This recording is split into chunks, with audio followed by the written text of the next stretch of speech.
Alright folks, I'm just doing a wee refurbishment of a Postman Pat van that I bought on eBay for 100 quid.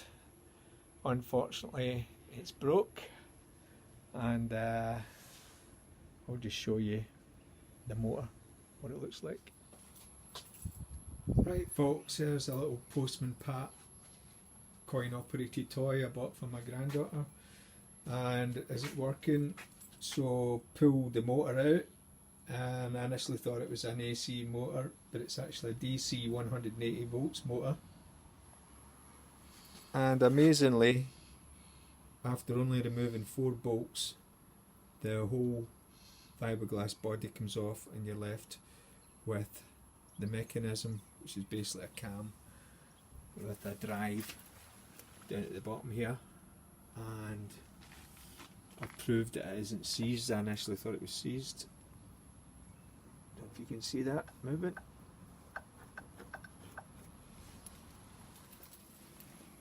I initially thought the motor was seized because this wouldn't turn, but then I realised it's got a reduction gearbox, therefore it only turns from the other end, and there's actually a little red fan in there.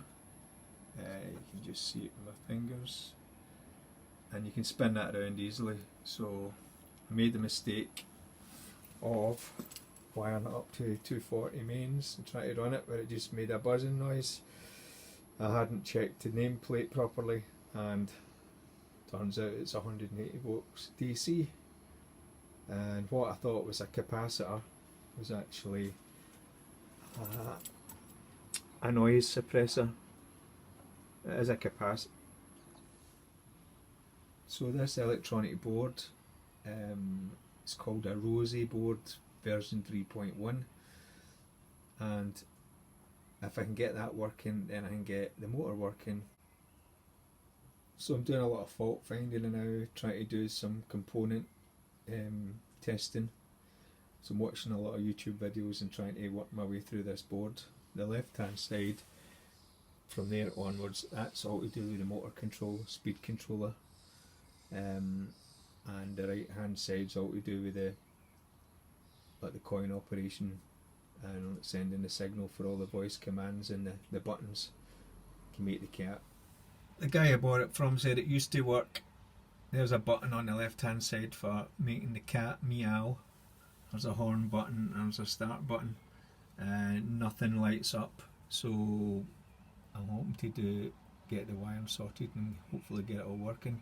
Worst case scenario, I've ordered a 240 volt to 180 volt DC converter speed controller from Amazon for 28 quid, and if I can get that up and running, that means I can get all the mechanical parts of the system working, and then I'll try and work my way through the control board. Hopefully I can get it working as well. There's a safety switch on the back door, so I've cut it off because it's supposed to be, when you open the door, it cuts the electricity. So that safety switch goes in there, and I'll short it out now so I can work on the board separate to the car. Okay, I put the safety switch plug back in, and I've found a couple of old Wago connectors just to keep it tidy now. Just double checking I've got continuity, which I have.